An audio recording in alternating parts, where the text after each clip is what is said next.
everybody. Welcome back to another episode of the podcast. You've got me in my car today, just doing the traveling therapist thing, going from place to place, trying to get medical appointments in. That's one thing being a traveling therapist. I know that's not this podcast, but being a traveling therapist, like medical appointments are so hard. So I get these spurts, like when I'm in places where there's lots of doctors. And I just go from appointment to appointment. So that's what I'm doing right now, just driving around, getting my doctor's appointments in. How fun is that?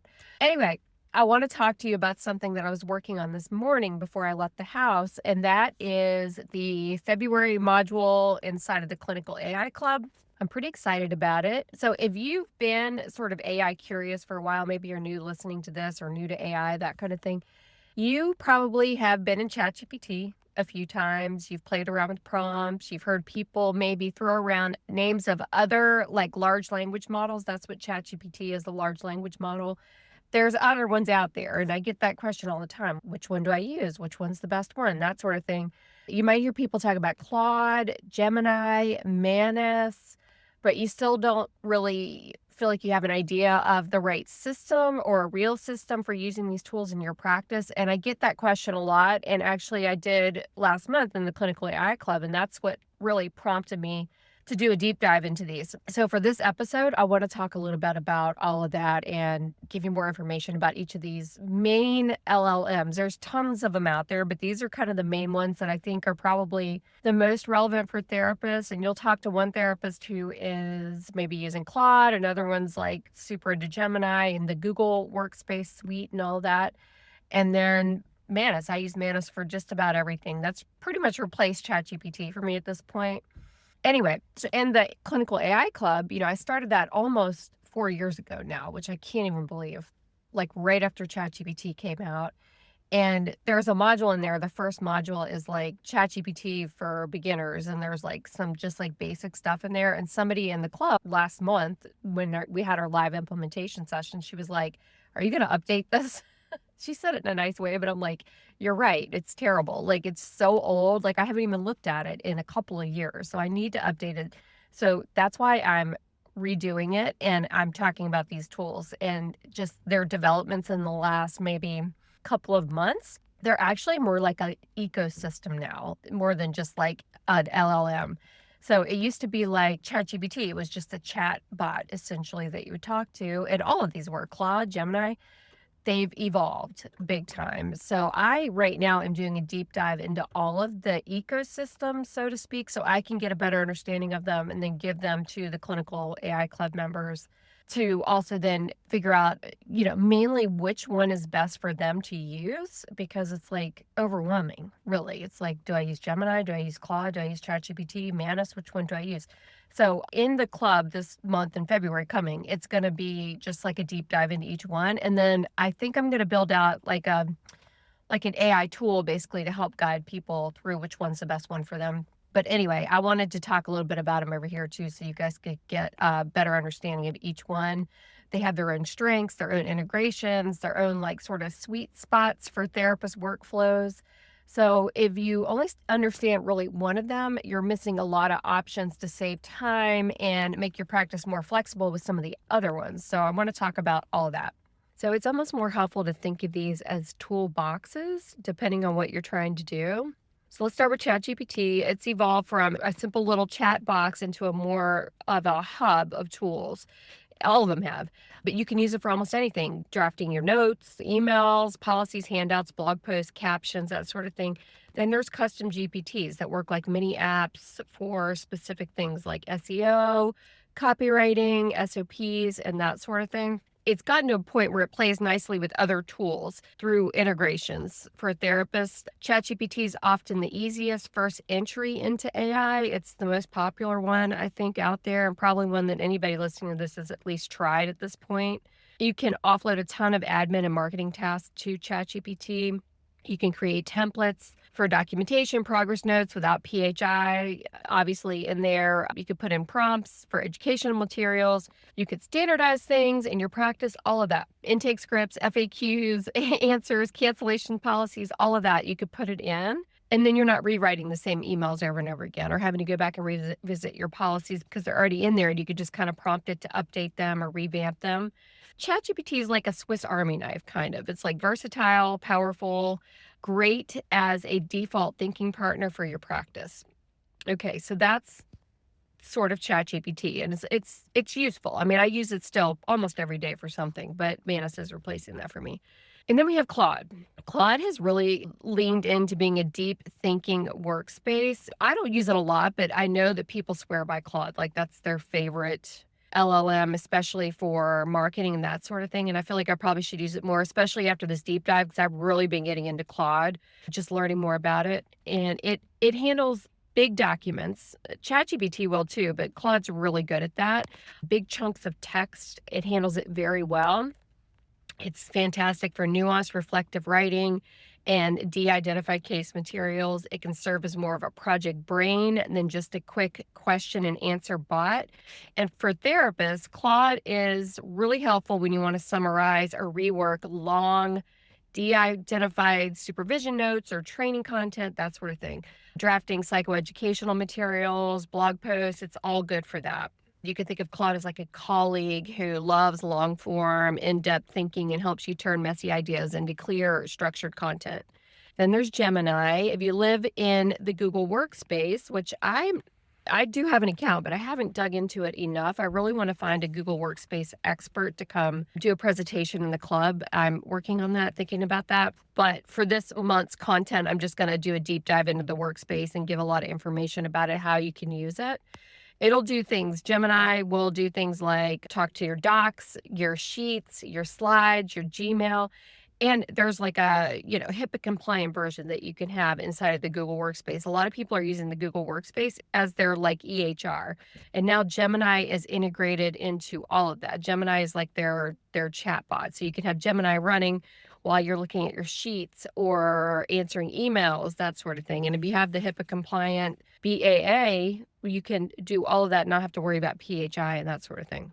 Now in the club, I'm going to be diving into the Google agents that are deploying now, and you can deploy them to do little tasks for you inside of the workspace. I've heard mixed results with those, but like with any of these, when they launch initially, they're not great, but they do get better. So I think that's going to be like, I hate to say game changer, but game changer really for therapists that are already in that HIPAA compliant workspace. And I did another episode of this podcast about that. But the more I'm digging in, the more I'm like, oh my gosh, this is like super cool. And of course, in the club, I'm going to give a lot more details about everything that you can do with that ecosystem. So with Gemini lets you stay in like that environment, your Google Workspace environment that you're already comfortable with if you're using those tools. Like I've got my Google Drive, I've got everything over there, but I'm not using Workspace because when I set it up, it was a personal account. And apparently you have to have like a business account to be able to use the Google Workspace most effectively. So I need to change that and start doing that myself. And inside of the ecosystems, that Gemini ecosystem, the Google Workspace ecosystem, you don't have to like copy and paste and go back and forth between different LLMs and that sort of thing. It's all right there, like integrated inside of what you're trying to do, the work over there. So I read one thing that was like Gemini is like your built-in co-pilot in the Google universe, smoothing out the little content and planning tasks that you're already doing, but it like already knows like your Google Workspace brain. So it has access to all of that. And then Manus. Manus is, and I've talked about this in another episode, I believe, just Manus specific, but Manus is agentic more so than all of the other ones. The other ones all have agents, but they're kind of crappy agents. ChatGPT's agent, I can't really get it to do anything great. And I even upgraded to the $200 level to try to get it to do more, but it's not great for me. Manus's agent is next level amazing. It'll take over your screen, just like the Perplexity comment browser that I think I talked about in the last episode, which is also life-changing.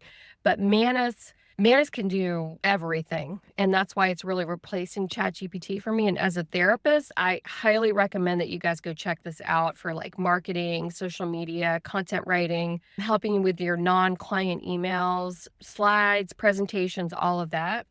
And it has an ecosystem built into it too. So all of these have connectors now where you can just kind of open them up and connect them to other things that you work on. Obviously nothing with PHI in it, but your Google ecosystem, if you don't have client information in there, Zapier, Canva, ChatGPT's got a Canva connector now. It's not great, but all of them have got these connectors that you can go and kind of put them all together. And then Manus, of course, all of them are starting to have these capabilities that they can build out these little apps. And I've done an episode on this already. And I actually have released a couple of apps that I've built and I've sold them and I'm making money, like recurring passive income on these apps. But Manus is the one I go to for this. It builds these full stack apps. So, I talk about this a lot in the AI Club recently. The more that these little apps are becoming more popular, if there's like a certain skill that you're always teaching or doing, using Manus for that is just super helpful because you can go over and say, like, hey, I always do this breath work exercise with my clients, turn it into an app. It'll do it in about like 2 seconds. You can deploy it to the App Store, you can sell it on the App Store, or you can just take the link and give it to your clients and they'll have that tool to use within their browser. So you just give them the link and they'll click through and they can use that anytime you want to. You can monetize these. I've monetized mine. I monetize one completely by just connecting it to Stripe. You could also just take the code and go put it in another system like Kartra. I put some of mine in Kartra, which is like my membership platform, my community platform where I house all my courses and everything. There's so much you can do. And every day with Manus, they're releasing something else that just blows your mind. Like they're using Nano Banana, which is a Google product for images. But if you tell it to do something, it makes the most beautiful slides I've ever seen. I don't even give it details, really. I just say, like, make a slide deck on this topic. And it goes out and researches, comes back and makes a slide deck based on knowing that I'm a therapist, knowing who my audience is, and then the topic, and it comes up with it itself. And then you can tell it to make a script to go with it, and it'll give you a script for each slide that it just created for you. The possibilities are endless with all of these tools. Something else circling back with Claude that I'm not even exactly sure how to explain it all because it's just amazing. And I've got these infographics basically that explain it, but Claude is a whole system now. They've got Claude, they've got Claude Co-work, they've got Claude Skills, they've got Claude Code. So all of that goes together, and Claude Healthcare was just launched. So that's a HIPAA compliant healthcare network basically in there. And I heard one person explain it like, you could build a Claude Skills, which is sort of like a ChatGPT, GPT. You can build it and have it deployed in HIPAA-compliant healthcare system, and it'll go out and research ICD-10 codes, that sort of thing, come back. I even heard an example of where somebody was in the HIPAA-compliant enterprise level of Claude, which I think all this is going to get more affordable eventually, took the skills bot that they built out with the ICD-10 codes and got a denial letter from an insurance company and applied it to the Claude Code skills that it built out, and basically had it write a denial letter. It told it to like find all the holes in the denial and why they said it was a denial, to go out and research their policies and procedures. Found that there was definitely like discrepancies in their policies and procedures around why they were denying it.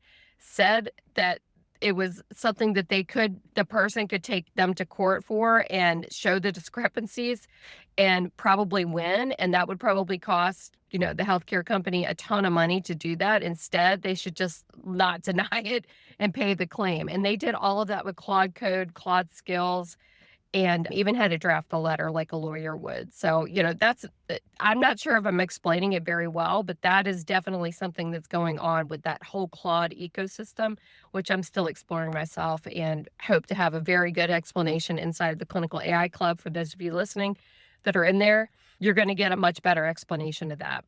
Now, I could go on and on just messing around with all these. I feel like I could talk for 2 hours about each one and all the cool things that it does. But taken all together, these 4 tools really cover almost anything you want to do in your business.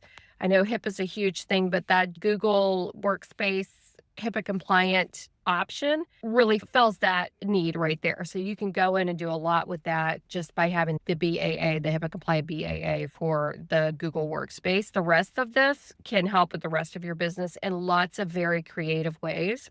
So ChatGPT and Claude help you get ideas out of your head, put them into little bots that can help you.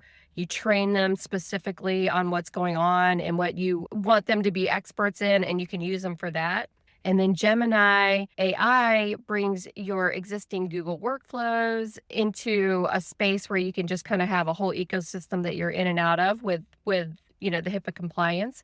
And then Manus helps turn all of that into a more polished, visible online presence for you, which is what I use it a lot for, just making things look pretty and doing it fast. So I'm not spending a lot of time trying to, be a graphic designer and think of like the right words to say in a presentation. It does all that for you. It's pretty amazing. So anyway, I hope all of that's helped. This is sort of like I'm working on a tech stack and a way to help, especially the members of the AI Club, decide on which of these ecosystems is best for them, because a lot of them do have price points and you do have to pay for memberships and that sort of thing. So I'm trying to help decipher all of this, give people a little more idea if they're stuck with what they're looking to do in their business. So I hope this helps give you more information. If you have any questions, let me know. If you're in the Clinical AI Club, this is all going to be in the hub in February, much more detailed, especially like for beginners, AI 101, like a good starting point, because I need to update all that anyway. It's been quite some time since I've really gotten in there and updated all the information about just like AI 101 in general. It used to just be ChatGPT. Now there's so many options. So anyway, I hope this is helpful. Go check them out, play around with them, and see what you think.